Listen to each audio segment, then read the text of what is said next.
यदि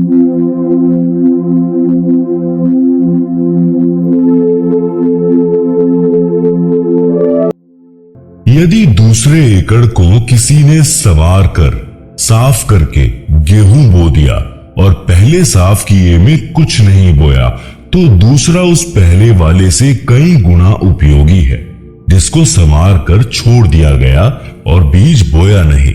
आप सुन रहे हैं जगत गुरु तत्वदर्शी संत रामपाल जी महाराज द्वारा लिखी पुस्तक जीने की राह का पेज नंबर 3।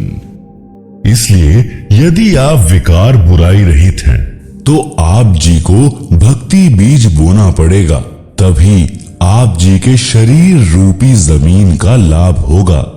जो बुराई करते थे उनको ज्ञान हुआ और बुराई त्याग कर भक्ति करते हैं, तो उन्होंने अपने जीने की राह बदल ली, साफ कर ली, मंजिल निकट हो गई।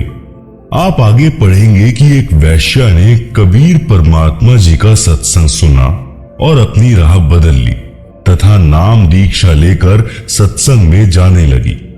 नगर के लोगों को अच्छा नहीं लगा, मुंह जोड़कर बातें बनाने लगे कि कबीर के सत्संग में बदनाम औरतें जाती हैं, ये अच्छे संत नहीं हैं, सब ऐसे ही लोग लुगाई इसके सत्संग में जाते हैं, अपनी बहन बेटियों को वहां मत जाने देना। ये विचार लोगों के सुनकर कुछ भक्त भी गुरुजी से गांव वालों की भाषा बोलने लगे। तब परमेश्वर कबीर जी ने बताया, कुश्ती हो संत बंदगी कीजिए, जे हो वैश्या को प्रभु विश्वास, चरण चित्त दीजिए। भावार्थ, यदि किसी भक्त को कुष्ठ रोग है और वह भक्ति करने लगा है, तो भक्त समाज को चाहिए कि उससे घृणा न करे, उसको प्रणाम करे जैसे अन्य भक्तों को करते हैं, उसका सम्मान करना चाहिए, उसका हौसला बढ़ाना चाहिए।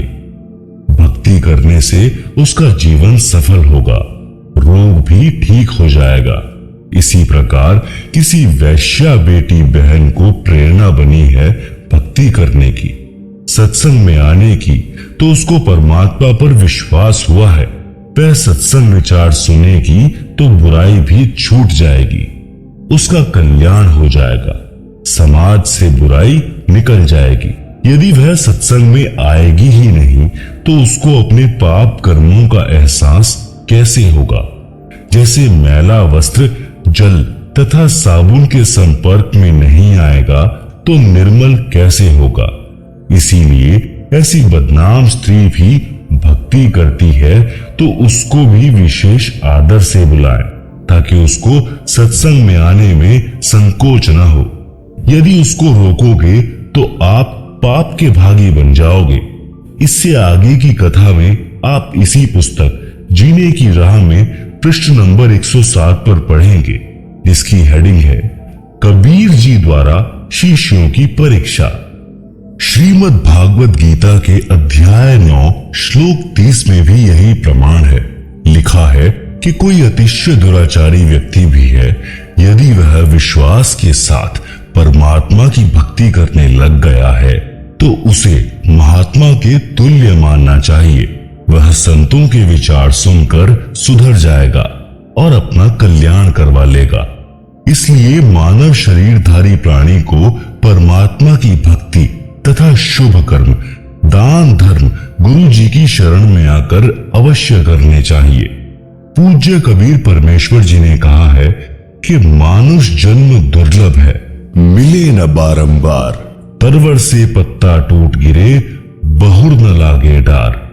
भावार्थ, कबीर परमात्मा जी ने समझाया है कि हे मानव शरीरधारी प्राणी, यह मानव जन्म स्त्री पुरुष बहुत कठिनता से युगों पर्यंत प्राप्त होता है।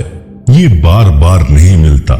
इस शरीर के रहते रहते शुभ कर्म तथा परमात्मा की भक्ति कर, अन्यथा यह शरीर समाप्त हो गया तो आप पुनः इसी स्थिति यानी मानव शरीर को प्राप्त नहीं कर पाओगे। जैसे वृक्ष से पत्ता टूटने के पश्चात उसी डाल पर पुनः नहीं लगता, इसीलिए इस मानव शरीर के अवसर को व्यर्थ न गवा। कबीर जी ने फिर कहा, मानुष जन्म पाए कर नहीं रटे हरि नाम, जैसे कुआं जल बिना बनवाया क्या काम। भावार्थ, मानव जीवन में यदि भक्ति नहीं करता तो वह जीवन ऐसा है जैसे सुंदर कुआं बना रखा है। यदि उसमें जल ही नहीं है या जल है तो खारा यानी पीने योग्य नहीं है। उसका भी नाम भले ही कुआं है परंतु गुण कुएं वाले नहीं है। इसी प्रकार मनुष्य भक्ति नहीं करता तो उसको भी मानव कहते हैं परंतु मनुष्य वाले गुण नहीं है। पूर्व जन्मों में किए शुभ अशुभ कर्मों तथा भक्ति के कारण कोई स्वस्थ है, वह अचानक रोगी हो जाता है और लाखों रुपए उपचार पर खर्च करके मृत्यु को प्राप्त हो जाता है। कोई जन्म से रोगी होता है, आजीवन कष्ट भोग कर मर जाता है। कोई निर्धन होता है, कोई धनवान ही जन्मता है। किसी के लड़के लड़की होते हैं तो किसी को संतान प्राप्त ही नहीं होती, किसी को पुत्री पुत्री ही संतान होती है, चाहने पर भी पुत्र नहीं होता। ये सब पूर्व जन्मों के कर्मों का फल मानव भोगता है। जब तक पुनः भक्ति प्रारंभ नहीं करता तब तक पूर्व वाले संस्कार ही प्राणी को प्राप्त होते हैं। जिस समय पूर्ण सद्गुरु से दीक्षा लेकर मर्यादा से भक्ति करने लगता है तो शुभ संस्कारों में वृद्धि होने से दुख का वक्त सुख में बदलने लग जाता है।